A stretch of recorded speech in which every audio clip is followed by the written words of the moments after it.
So, as you all know, Greek plays are really the oldest plays in Western theatre, at least. Can everyone hear me? Yes. Andrea? Is the mic working? Yes. Okay. So, I must say you are all very, very brave. I think each and every one of you can go a long way in theatre. How many of you would like to pursue acting professionally as adults? Raise your hands. Okay. And how many of you would like to pursue acting overseas? I think, yeah. Stand up, those who would like to pursue acting overseas.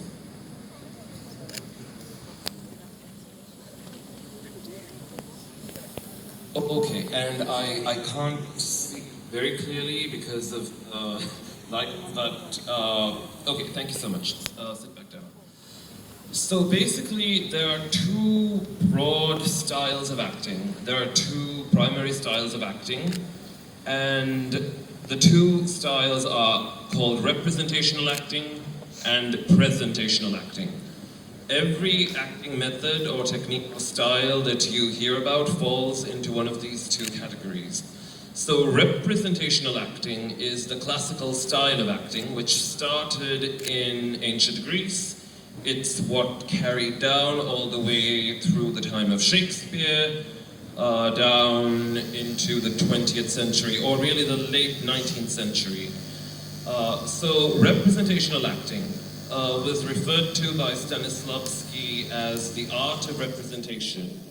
So representational acting is really kind of what most actors would use when they're doing a Greek play or a Shakespeare play or even an Oscar Wilde play, that sort of thing, where it's really all about your voice, your body language, your gestures, and the best way to describe representational acting is it's not just about the truth of the emotions, but it's also about the aesthetic value, or aesthetic value, depending on how you pronounce the word. So there has to be something very, very artistically noble and beautiful and dignified about representational acting. Whereas presentational acting is the more modern style, and there are many methods that fall under presentational acting, like, for example, method acting, which was popularized by Marlon Brando. Film acting is mainly presentational.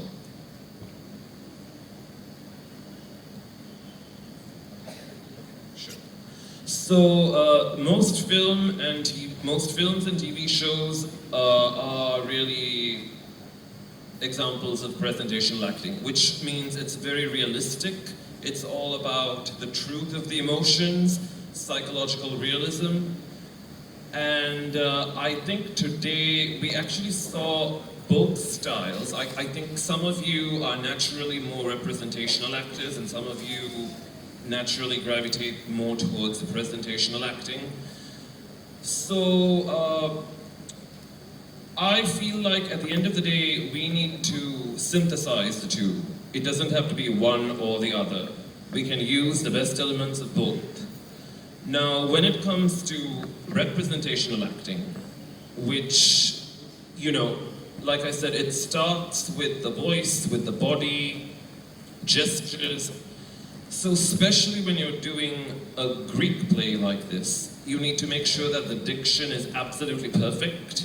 If you're doing a more modern play, which falls under the realm of presentational acting, then it's okay to kind of speak Sri Lankan English. But when you do a classic play like this, you really need to make sure the diction is perfect. And I think all of you live in a very interesting time because the internet is readily available to everyone. So I'm sure many of you came across words in the script which you were not familiar with. Even, you know, your lovely principal and I were having a chat, and, you know, your principal was telling me a lot of these words are not used in everyday language, right? So the thing is, whenever you come across a word that you are not familiar with, whenever you come across a word that you're not familiar with, you need to go look up the word online, look up the meaning of the word, look up the pronunciation of the word. You can't just rely on your teachers because your teachers are not perfect. I mean, they'll try their best to help you, but don't be dependent on your teachers. So don't think that your teachers are going to always find every mistake and correct you, you know? Because if we lived 30 years ago or 40 years ago, you would have been entirely reliant on your teachers. But now, the internet has empowered each and every one of you, so it's really up to you to do the research. I would recommend the Cambridge Dictionary, the online Cambridge Dictionary. The online Cambridge Dictionary will give you the accurate pronunciation for any word in both British English and American English. And there's something called the International Phonetic Alphabet. Have any of you seen those symbols that are used to convey certain vowel sounds? Does anyone know what I'm talking about when I talk about the International Phonetic Alphabet?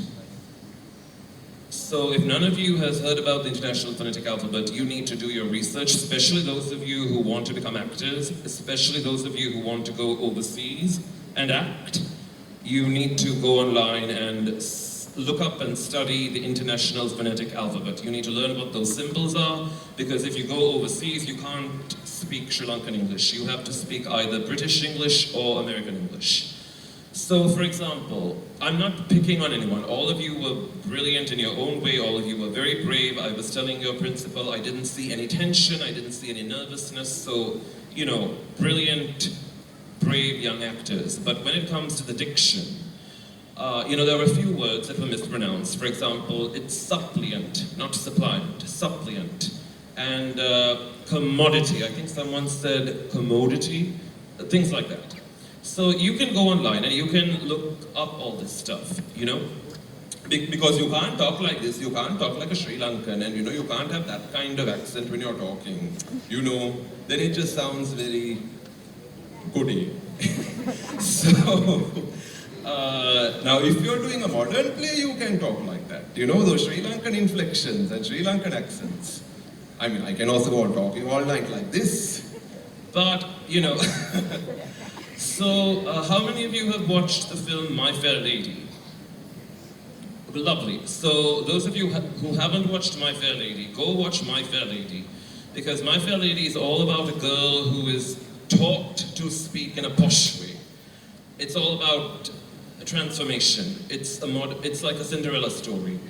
In the original fairy tale Cinderella, she goes from wearing rags to wearing a ball gown, and in My Fair Lady, she goes from speaking bad English to speaking perfect, posh English. And each and every one of you can talk like this. Each and every one of you can learn how to speak like an aristocrat. So empower yourselves, go online, learn the International Phonetic Alphabet. By the way, Andrea, I can go on talking forever, so when the judges are coming back, just come here and stop me, because... so anyhow, learn what the International Phonetic Alphabet is. Let's just do a quick exercise now. Could I have a volunteer, please? And what role do you play?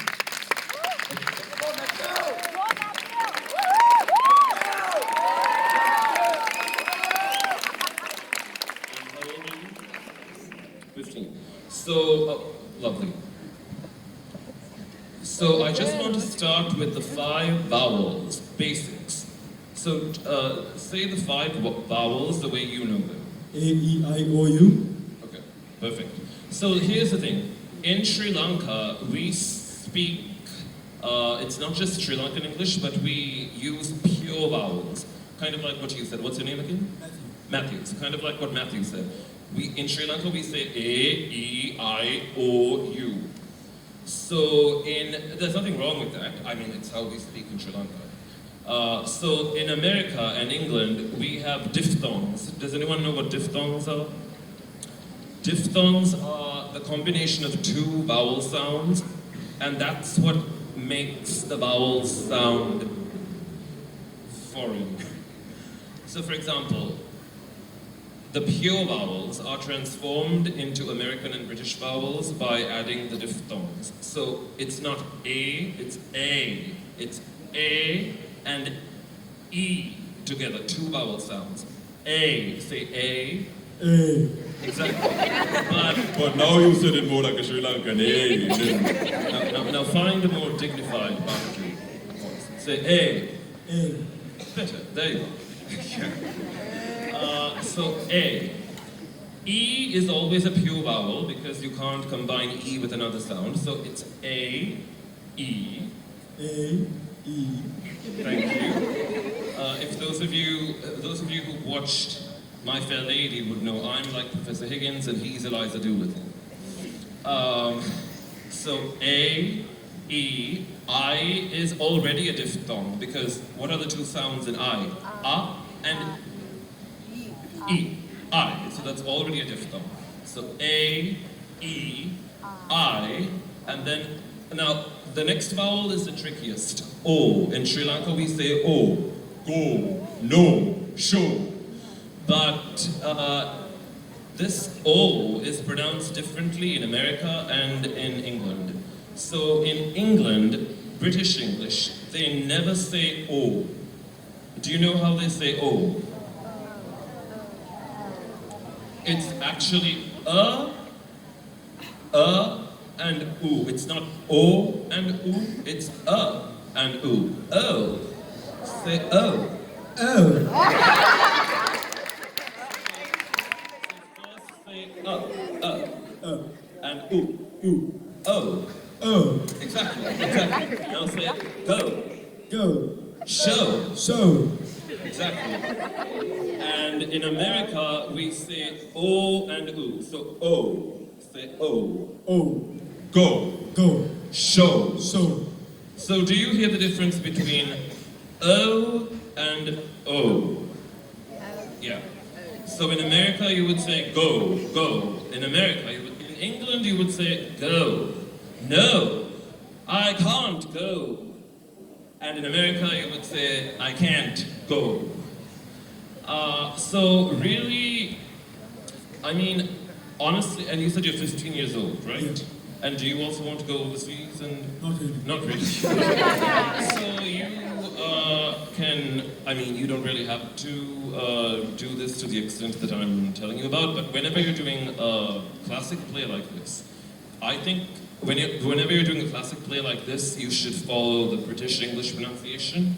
So go to the Cambridge Dictionary online and look up the British English pronunciations of all these words, and do it.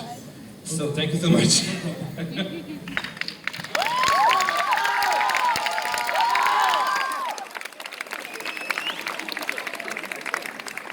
So what I just did was I broke it down into a way that you can learn these words easily. And once you learn the International Phonetic Alphabet and you go to the Cambridge Dictionary and you learn how to do this, it's very simple. And each of you will be able to speak both American English and British English.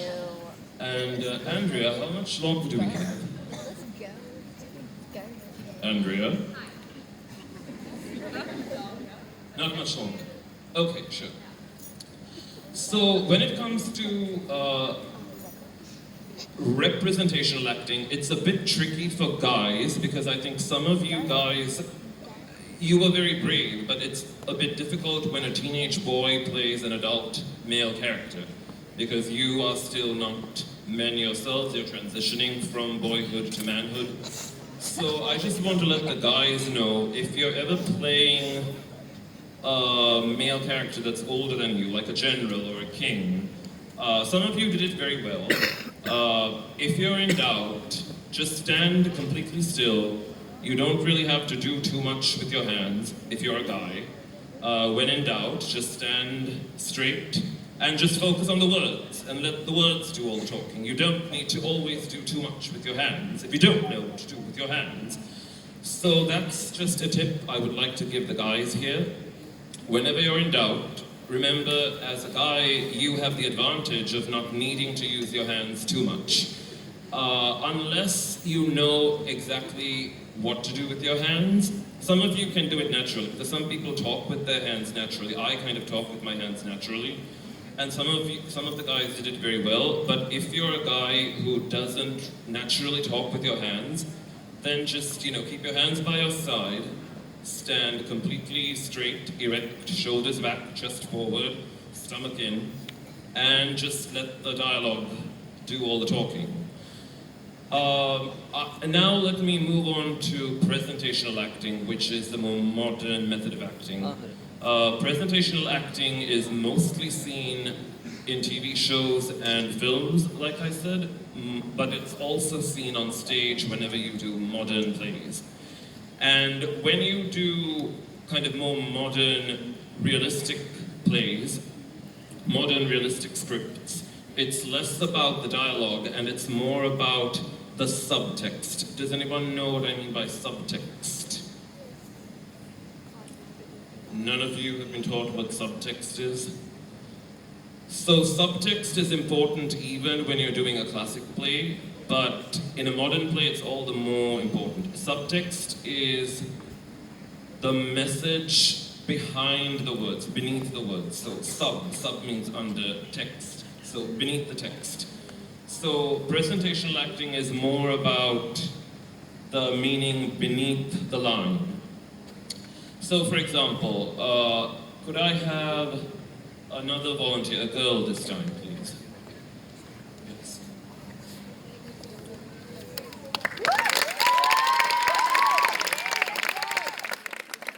And another mic for her, please. Yeah.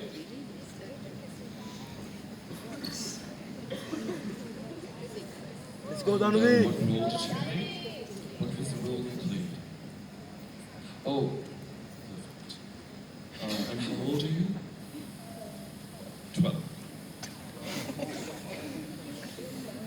I may not be allowed to say, but I must say she's 12 years old and I thought she was brilliant.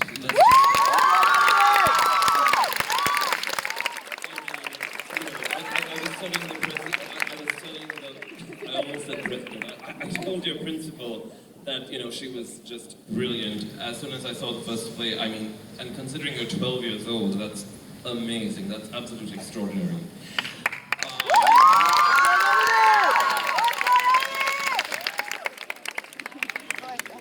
So let's do an exercise here, because she did it brilliantly. Her acting was perfect, her speech was perfect, she was perfect. So now, because she's so perfect, we're going to throw her into the deep end a little bit. And let's pretend that we're doing the film version of Agamemnon, and let's pretend that the director is using presentational acting methods. More realistic, where it's more about the subtext. So pick your favorite line from the script. You mean like any line? Yes, any line. Not just the role, just like any line of... Sure. Oh, from Agamemnon.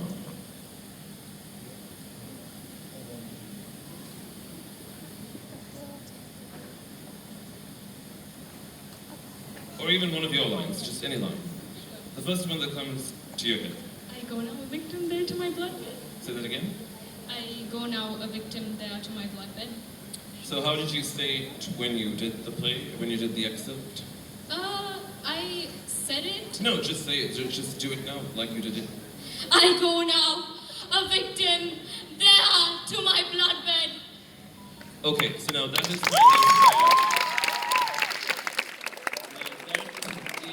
representational acting. So when it comes to presentational acting, it's less about what the line seems to be on the surface, and it's more about the subtext. So, for example, what might you be thinking of when you're saying that line? You mean like if I were to like hide it in like a subject? Yes. I would think like I'm telling okay. I would think that I'm like going there and then I'm telling a joke, or like I'm playing the crazy woman, right? So like I can be like, I'm going now to my bloodbed, no one's gonna stop me, but like beneath that I'm actually like really scared. That's what I would think for it to be. Exactly. So now let's try the presentational acting techniques. And what you need to do is say the line now. Assume that, so when you're acting on film or for TV, the camera is right there in front of you. That's why they use the more modern presentational realistic acting techniques, because if you act like this in front of a camera, it's going to look exaggerated and over the top. So now, let's try it, where you say it very softly. You don't need to emphasize the... Depth. Exactly. Now just say it very softly, and focusing on the subtext, which is how scared you are. Because when we're really scared, unless we're in danger, unless we're in mortal danger and we're afraid for our lives, when we're scared, we generally speak softer. Would you agree? So now, say the whole thing softly, focusing on the subtext. I go now, a victim, there to my bloodbed. So now let's try doing, now this is, by the way, I'm asking her to make a 180-degree turn, because the performance here was perfect, but now we're going to see what it's like if she were to do this for film or TV.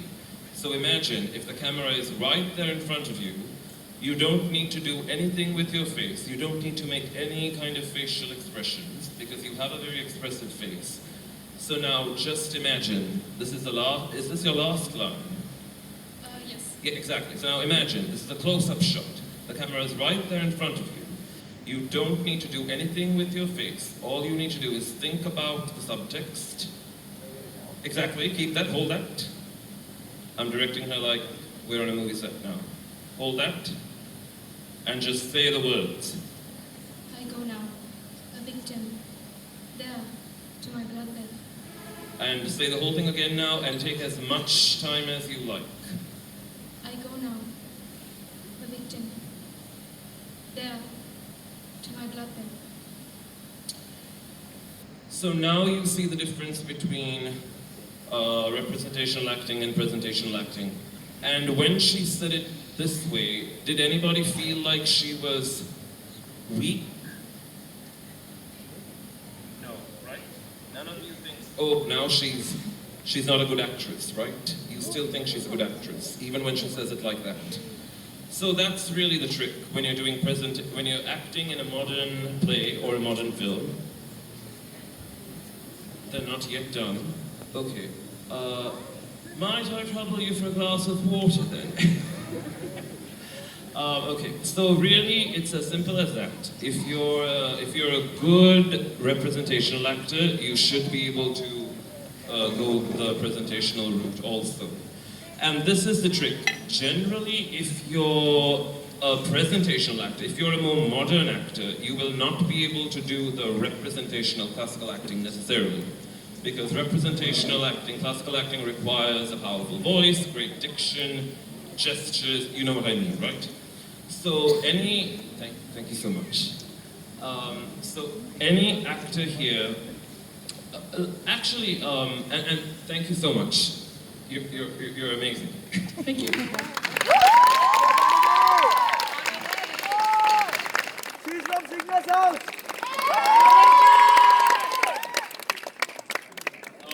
How many of you, from what I've told you, how many of you prefer representational acting? Raise your hands. And how many of you raise your hands if you prefer presentational acting, modern acting, realistic acting? So could I have one of the fans of modern, realistic, presentational acting? Let's go, Tenuga. Let's go, John.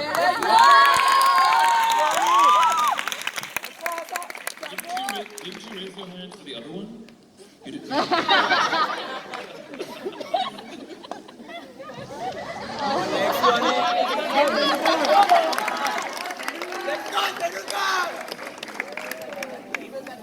And what was the role you played? Okay, we need a real actor.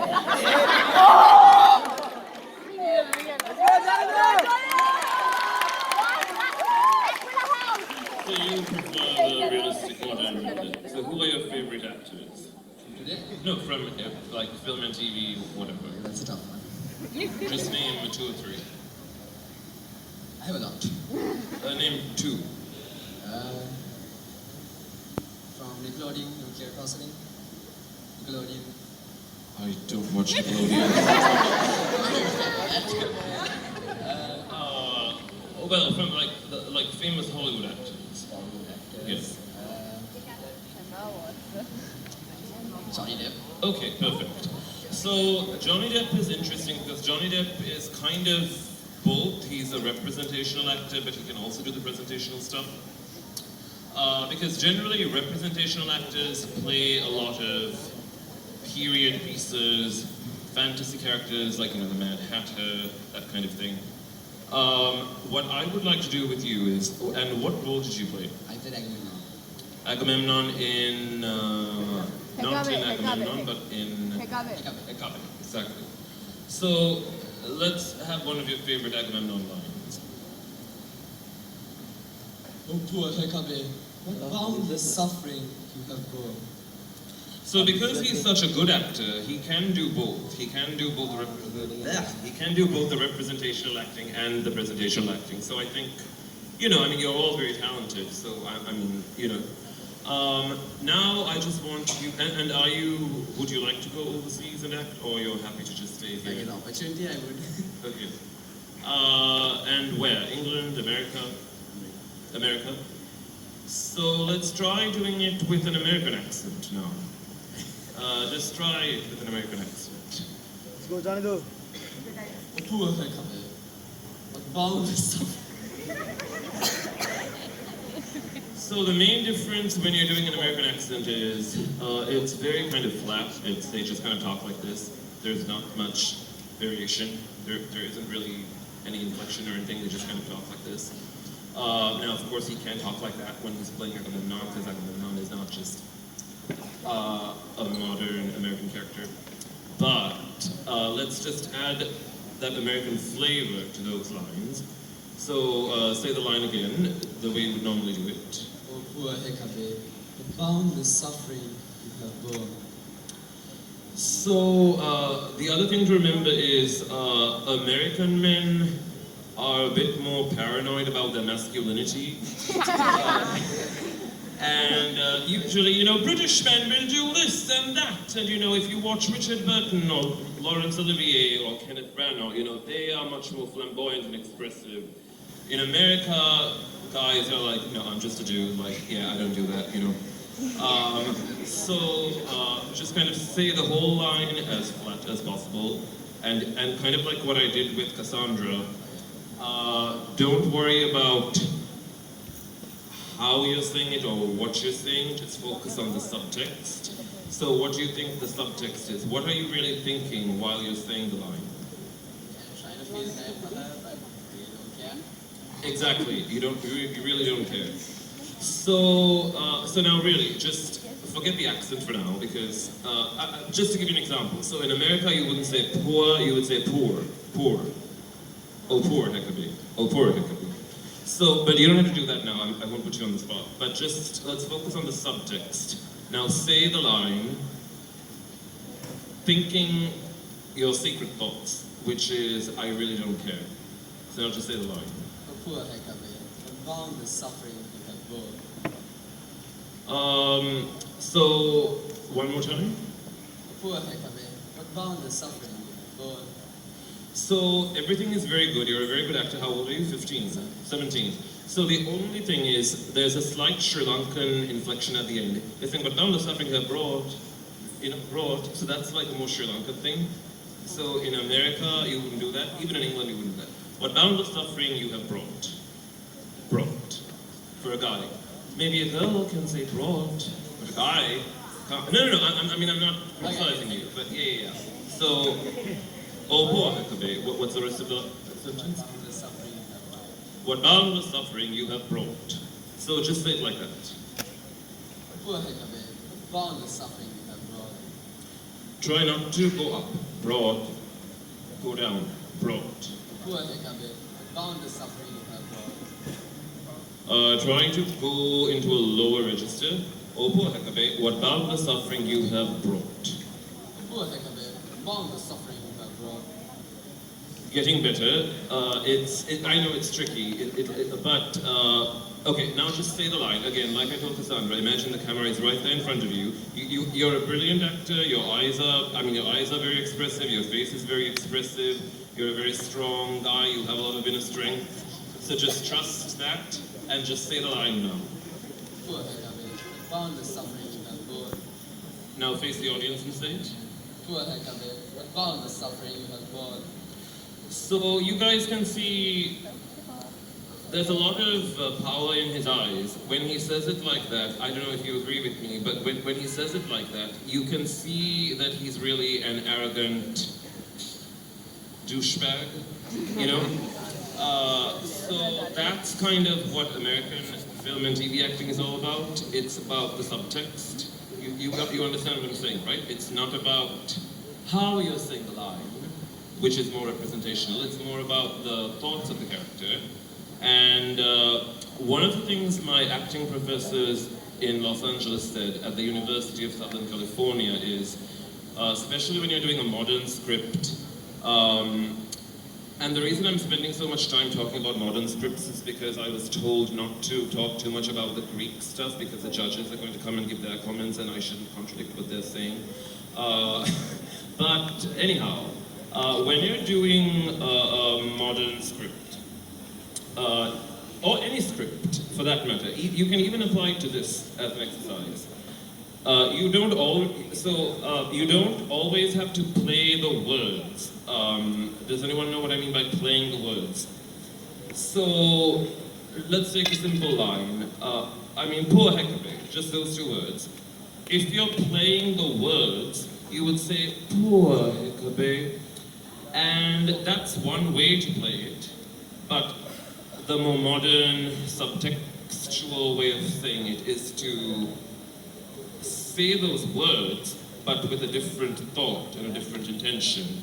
So like he said, I'm saying poor Hekabe, but really I don't care. So now just say poor Hekabe, but thinking the thought that you don't care. Poor Hekabe. Exactly. Now, that is how any Hollywood actor would do it. If it were Brad Pitt or Tom Cruise, it would be as simple as... Poor Hekabe. Exactly. He's only 17 years old, so his voice isn't, like, as mature as it can be, but when he's a little older, it'll be fine.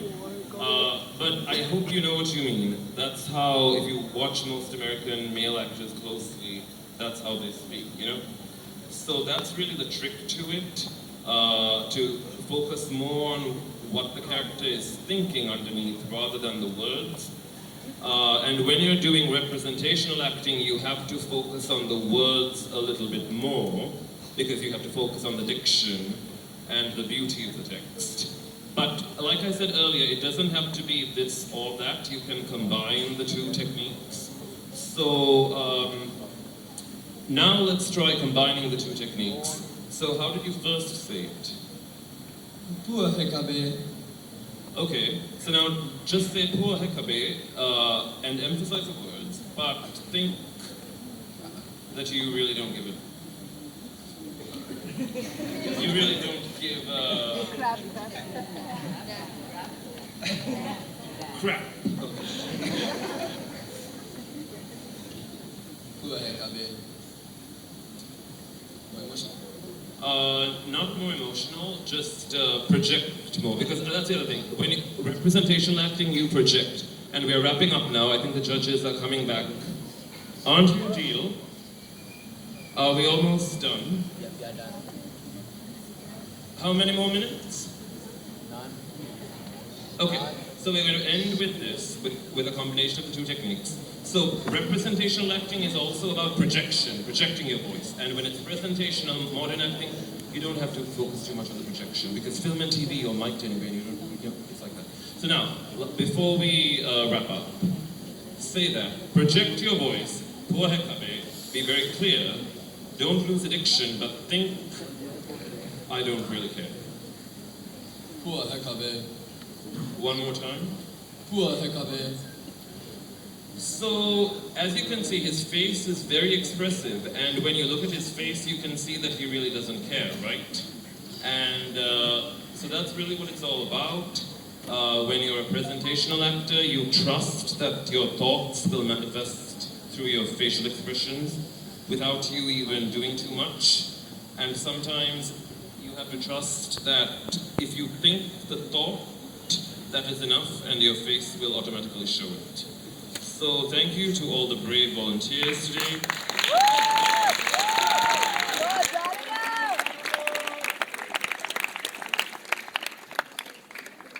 Thank you so much. I really hope that all of you continue to pursue your dreams and your passions. Oh yeah, yes, please come. Okay, so I'm just wrapping up, and I wish you all the best, and I hope that all of you any one of you who wishes to go overseas and pursue this, I wish you the best of luck. But like I said, do your homework, do your research, International Phonetic Alphabet, Cambridge Online Dictionary, where you can find the American and the British pronunciations to any word on the Cambridge Online Dictionary. Thank you.